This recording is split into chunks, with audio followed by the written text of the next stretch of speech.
Digboi AOD retired employees welfare এছ'চিয়েশ্যনৰ সাধাৰণ সভা ডিগবৈ গোল্ডেন জুবলি কমপ্লেক্সত Digboi AOD retired employees welfare এছ'চিয়েশ্যনৰ সাধাৰণ সভা আয়োজন কৰা হয়। এই সভাত ভাৰতীয় তেল নিগম অসম তেল সংমণ্ডলৰ বিষয়া এল সুশীলা জেমছে ভাৰতীয় তেল নিগমৰ অৱসৰ কৰ্মীসকলৰ PRMSৰ চিকিৎসাৰ ক্ষেত্ৰত কোন চিকিৎসালয়ত কিদৰে চিকিৎসা কৰোৱা হয় তাৰে এক বহলভাৱে আলোচনাৰ লগতে মত বিনিময় কৰে। তাৰ আগতে এই PRMSৰ কাৰ্যসূচী উদ্বোধন কৰে অসম তেল সংমণ্ডলৰ মহাপ্ৰবন্ধক শ্ৰী অমৰজ্যোতি বৰগোহাঁয়ে। ভাৰতীয় তেল নিগম অসম তেল সংমণ্ডলৰ প্ৰায় শতাধিক অৱসৰপ্ৰাপ্ত কৰ্মীয়ে এই অনুষ্ঠানত অংশগ্ৰহণ কৰে। নগেন চিটিয়ে সভাপতিত্ব কৰা এই সাধাৰণ সভাতে এছ'চিয়েশ্যনৰ সম্পাদক ৰশ্মি ৰঞ্জন বৰুৱাই বাৰ্ষিক প্ৰতিবেদন পাঠ কৰে। বাৰ্ষিক বিত্তীয় প্ৰতিবেদন পাঠ কৰে কোষাধ্যক্ষ প্ৰদীপ গুপ্তই। ডিগবৈ প্ৰণীতমণি শইকীয়াৰ ৰিপৰ্ট, নিভাজ অসম লাইভ। আমাৰ প্ৰথম বাৰ্ষিক সাধাৰণ সভা অনুষ্ঠিত কৰা হৈছিল। দ্বিতীয় বাৰ্ষিক সাধাৰণ সভাখন অনুষ্ঠিত কৰা হৈছিল যোৱা 22/9/2004 তাৰিখে। এইবাৰ আমি সমবেত হৈছোঁ আমাৰ তৃতীয় বাৰ্ষিক সাধাৰণ সভাত।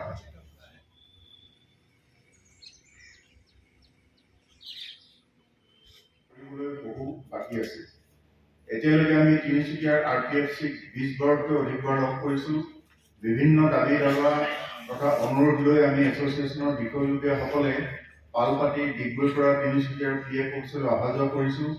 AODৰ HR ডিপাৰ্টমেণ্টলৈও আমি বাৰম্বাৰ তাপ দাবী কৰিছোঁ। আপোনালোকক জনাবলৈ পাই আমি সুখী হৈছোঁ যে IOCLৰ সকলোবোৰ অৱসৰী এছ'চিয়েশ্যনৰ ভিতৰত মাননীয় আজিৰ বাৰ্ষিক সাধাৰণ সভাৰ সভাপতি মণ্ডলী, AOD ৰিটায়াৰ্ড এমপ্লয়িজ ৱেলফেয়াৰ এছ'চিয়েশ্যনৰ বিষয়ববীয়াসকল আৰু উপস্থিত অৱসৰী সদস্যসকল, জয়তে আপোনালোকক এছ'চিয়েশ্যনৰ তৰফৰ পৰা আন্তৰিক শুভেচ্ছা আৰু ধন্যবাদ জ্ঞাপন কৰিছোঁ। আপোনালোক নিশ্চয় অৱগত যে যোৱা 19 মাৰ্চ 2023 তাৰিখে আপোনালোকৰ দিহা পৰামৰ্শত আমাৰ এছ'চিয়েশ্যনখন গঠন কৰা হৈছিল। ৰিফাইনাৰী হেডক দিছিলোঁ delay in processing higher pension.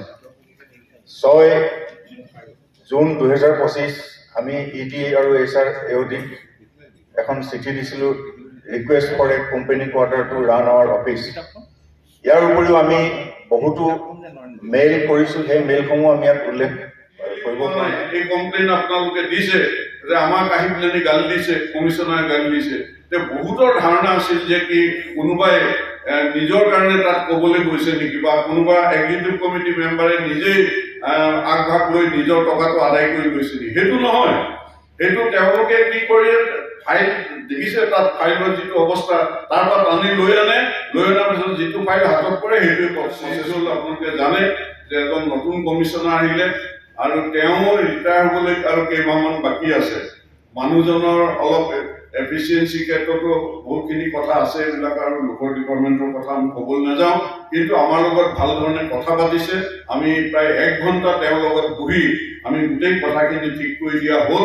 আৰু তেতিয়াই এটা ডাঙৰ প্ৰশ্ন আহিলে, আপোনালোকে জানে যে ট্ৰাষ্ট ৰুল, এইটো আপোনালোকে বস্তুটো হৃদয়ংগম কৰিব। ট্ৰাষ্ট ৰুলটো কি, যে আমাৰ PF যিবিলাক অৰ্গেনাইজেশ্যন মানে PFৰ সেপাৰেট অৰ্গেনাইজেশ্যন আছে, তাক এক্সাম্পটেড আপোনালোকে ভাবিছে মোক কিবা কোৱাৰী ৰেজ কৰিব, ইহঁতে এনেকা কৰিছে বা ফোন ধৰা নাই, মই নিজে কৈ দিছোঁ কিন্তু কোৱাৰীও ৰেজ কৰিব পাৰে আপোনালোকে। তাত এটা পোষ্ট কোৱাৰী আছে অনলাইনত, আপোনালোকৰ যি কমপ্লেইন আছে এইটো কমপ্লেইনত আপোনালোকে দিব পাৰে। সেইটো কমপ্লেইনটো খালি মোৰ ওচৰত নাহে, মোৰ ৰিলেটেড যিমান অফিচাৰ আছে ওচৰত যাব নালাগে, কাৰোবাৰ ওচৰত ক'ব নালাগে মোৰ এইটো কৰি দিয়া না, মোৰ এইটো ক্লেইমটো কৰি দিয়া না, মোৰ এইটো লাইফ চাৰ্টিফিকেটটো আপডেট কৰি দিয়া না।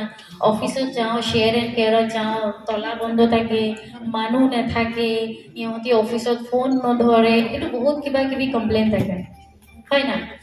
সেইটো কি হয়, অনলাইনত আহি AOD ৰিটায়াৰ্ড এমপ্লয়ি ৱেলফেয়াৰ এছ'চিয়েশ্যনৰ তৃতীয় বাৰ্ষিক সাধাৰণ সভা অনুষ্ঠিত কৰিছিলোঁ। আৰু আমাৰ ডিগবৈ AODৰ পৰা ৰিটায়াৰ হোৱা শ্ৰমিকসকল আমাৰ এই সংস্থাৰ লগত যুক্ত। আমি ইয়াতে প্ৰথম ছেশ্যনটো আমাৰ ৰিটায়াৰ্ড মানুহৰ যিটো মেডিকেলৰ সুবিধা বা মেডিকেলৰ যিবোৰ নিয়ম আছে, PRMS বুলি যিটো কয়, সেইটোৰ ওপৰত এটা প্ৰেজেণ্টেশ্যন হ'ল। আমি IOCLD কৰ্তৃপক্ষক অনুৰোধ জনাইছিলোঁ তেওঁলোকে সমল ব্যক্তি ইয়াতে দিয়াৰ কাৰণে। আৰু আমাৰ ইয়াৰে GMHR অমৰজ্যোতি বৰগোহাঁই ডাঙৰীয়া তেখেতে উদ্বোধন কৰিলে, তেখেতে আহিলেও ইয়ালৈ। আৰু আমি সেই অনুষ্ঠানৰ পিছতে আমি সাধাৰণ বাৰ্ষিক সভা অনুষ্ঠিত কৰিলোঁ। আৰু তাতে আমি যোৱা সময়ত আমাৰ যিটো EPS 95 হায়াৰ পেঞ্চন, এই ইছ্যুটো কেনেকৈ আমি ডিল কৰিলোঁ, কি পৰ্যায় পালেগৈ, কেনেকৈ আমি এতিয়া উচ্চ পেঞ্চন পোৱাত আমি সক্ষম হ'লোঁ, এই গোটেই কথাখিনি ইয়াতে আলোচনা আমি ব্যাখ্যা কৰিছোঁ। আৰু যিখিনি কৰণীয় আছে পেঞ্চন সম্পৰ্কত সেইখিনি কৰাৰ কাৰণে আমি প্ৰতিশ্ৰুতিবদ্ধ। লগতে আমাৰ অন্যান্য কিছুমান আমাৰ সংগঠনটো সামাজিক সংগঠনৰ লগতো যুক্ত আছে। আমি বিশ্ব পৰিৱেশ দিৱস, বিজ্ঞান মনস্ক দিৱস ইত্যাদিবিলাকো আমি পালন কৰোঁ।